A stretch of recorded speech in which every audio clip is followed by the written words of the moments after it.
नमस्कार दर्शक बंधु लाटेस्ट जॉब्स ओडिशा को आपण मानक स्वागत। दर्शक बंधु आज निजुक्ति सूचना रही ओडिशा तहसील ऑफिस रे निजुक्ति तहसील ऑफिस तरफ निजुक्ति सुपरवाइजर पियन वॉचमैन एसब पद जदि आपण मैंने इंटरेस्टेड अच्छा निहाती भाव में भिडियोटी सह जोड़ी रुहतु। ओडिशा तहसील ऑफिस रिक्रुटमेंट 2025 आपणकर the office of the sub collector and executive officer Nayagarh तरफ आपण विज्ञप्ति जारी होइछि। सुपरवाइजर आपणकर peon post night watchman post एसबू किसी पोस्ट वैकेंसी विज्ञप्ति जारी होइछि। दर्शक बंधु ये जॉब रिलेटेड जदि सत्य सत्य जानवा चाहते यार ऑफिशियल वेबसाइट nayagadh.odisha.gov.in रे आपण मन लॉगिन करी सत्य सत्य जानीपारे।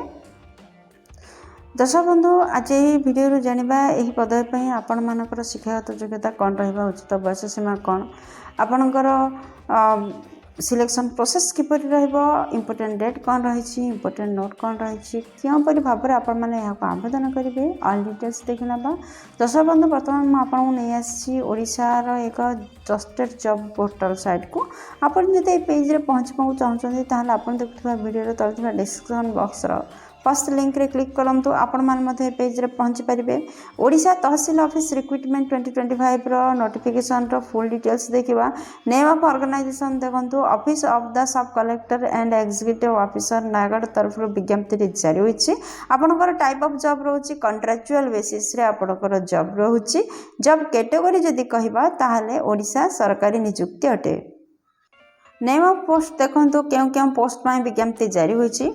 आपनकर सुपरवाइजर पदवी महारियर पदवी पियन नाइट वॉचमैन एसब पदवी आपनकर विज्ञप्ति जारी होइछि। आपनकर एप्लिकेशन मोड ऑफलाइन रे रहउछि जोरा कि वॉक इन इंटरव्यू रहिबो। दर्शक बंधु एथिपई आपनकर किछि भी एग्जाम रा व्यवस्था नाही गोटे साक्षात्कार देबे एवं तापर नियुक्तिर सुजोग नेबे केउ माने एहा को अप्लाई करि परिबे। देखंतु आम ओडिसा रा समस्त कैंडिडेट एथिपई आवेदन करि परिबे। प्लेस ऑफ पोस्टिंग ओडिसा रे ही रहिबो। अप्लायर लास्ट डेट रोचे 30/3/2025। जेंडर विषय जदि आम कहवाक जा उभय पुरुष प्रार्थी और महिला प्रार्थी यह पदवी आवेदन करेंगे। Tehsil office government job in Odisha recruitment 2025 रो एलिजिबिलिटी क्राइटेरिया प्रथम आम देखने जे शिक्षागत योग्यता कौन। दर्शक बंधु जदि आपण मैंने सुपरवाइजर पदवी आवेदन करने चाहते ताहले बैचलर डिग्री हासिल करथिबा आवश्यक साइंस किंबा कॉमर्स रे जेकोसी स्वीकृति प्राप्त बोर्ड रू कॉमर्स किंबा साइंस रे +3 करथिले सुपरवाइजर पदवी आवेदन करेंगे। महारियर पदवी जदि आवेदन करने को चाहते ताहले बैचलर डिग्री हासिल करथिबा आवश्यक आर्ट्स रे जेकोसी इंस्टीट्यूशन रो आर्ट्स रे जदि बैचलर डिग्री टी बा +3 करथिबे ताहले ए पदवी आवेदन करेंगे। दर्शक बंधु जदि आपण मैंने पियन पदवी आवेदन करदी आपण मैंने 10th बोर्ड को जेकोसी रिकग्नाइज्ड बा स्वीकृति प्राप्त बोर्ड रू 10th श्रेणी पास करथिबे ताहले पियन पदवी आवेदन करेंगे। जदि नाइट वॉचमैन पदवी आवेदन करने चाहते ताहले मध्य आपण मैंने 10th श्रेणी पास करथिले नाइट वॉचमैन पदवी आवेदन करेंगे। ओडिशा तहसील ऑफिस रिक्रुटमेंट 2025 रो सिलेक्शन प्रोसेस किपर रोचे देखो। दर्शक बंधु नोटिफिकेशन अनुसार एथिपाई कौन से एग्जाम व्यवस्था ना। फर्स्ट आपंकर इंटरव्यू रहिबो सेकेंड डॉक्यूमेंट वेरिफिकेशन रहिबो। Odisha tehsil office new recruitment 2025 रो एज लिमिट जदि आम कहवा नोटिफिकेशन अनुसार आपंकर सर्वनिम्न बयस 21 वर्ष होगा आवश्यक एवं सर्वाधिक बयस 38 वर्ष बयस होगा आवश्यक। दर्शक बंधु जदि आपण मैंने साधारण केस बिलंग करते आपणकर बयस 21 ରୁ 38 वर्ष मध्य होते आपण मैंने आवेदन करेंगे। यह व्यतीत सरकारी नियम अनुसार एज रिलैक्सेशन रही।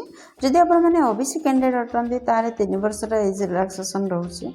जदि एसटी एससी पीडब्ल्यूडी अटंती ताहले आपणकर 5 वर्ष एज रिलैक्सेशन अटंती रोचे जोटा कि जदि आपण मैंने एक्स सर्विसमैन होइथिबे ताहले आपणकर 5 वर्ष एज रिलैक्सेशन रहिबो। इंपोर्टेंट डेट कौन रही देखो। दर्शक बंधु इंटरव्यू रो डेट रोचे 30 मार्च 2025। 30 तारीख में आपणकर इंटरव्यू रोचे। आपण मैंने जानी इंटरव्यू माध्यम ही आपणकर सिलेक्शन हम। Odisha tehsil office recruitment 2025 application फी कौन रही देखो। दर्शक बंधु general EWS OBC candidate free रही एसटी एससी ओमेन फ्री रही माने आपण जो कैटेगोरी आसते आपड़ जदि पद पे आवेदन करेंगे ताहले आपण मैंने समस्ते देयमुक्त आवेदन करेंगे से किसी भी आप्लिकेशन फी रहा। दर्शक बंधु ये पृष्ठ देखी ना इम्पोर्टाट डॉक्यूमेंट कौन कौन आवश्यक हो जो इंटरव्यू जी। फास्ट आपंकर समस्त शिक्षागत योग्यतार सर्टिफिकेट मार्कसीट आवश्यकता रोचे। सेकेंड्रे जदि आपण मैंने साधारण केस व्यतीत अन्य कौन भी केस ताहले केस्ट सर्टिफिकेट आवश्यकता रोचे जोटा कि जाति प्रमाण पत्र। थर्ड वैलिड ईमेल आईडी एवं मोबाइल नंबर आवश्यकता रोचे। फोर्थ रे recent colour passport size photo आवश्यकता रोचे। फिफ्थ रे गोटे आईडी प्रूफ आवश्यकता रोचे आधार कार्ड हो भोट कार्ड हो पान कार्ड हो जेको गोटे आईडी कार्ड हेल्ले चलो।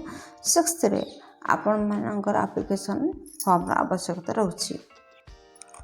दर्शक बंधु ये पृष्ठ देखी नियंतु जे आपणकर शिक्षागत योग्यता अनुसार आपणकर पोस्ट रहा पोस्ट अनुसार दरमा रही। आपण मैंने सुपरवाइजर पद पे आवेदन कर 25,000 रु 30,000 टंका मध्य आपणकर दरमा रही। मोहारियर पद पे आवेदन कर मासिक 20,000 रु 25,000 टंका दरमा पाइबे।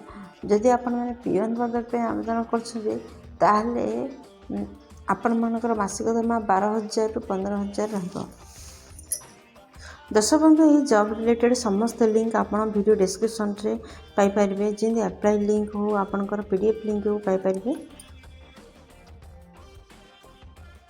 दर्शक बंधु वीडियो को एपर्यंत देखिथिबार आपन अशेष धन्यवाद। पुणी देखा लेटेस्ट एक फ्रेश अध्याय नुआ एक निजुक्ति सूचना सहित से पर्यंत जय जगन्नाथ।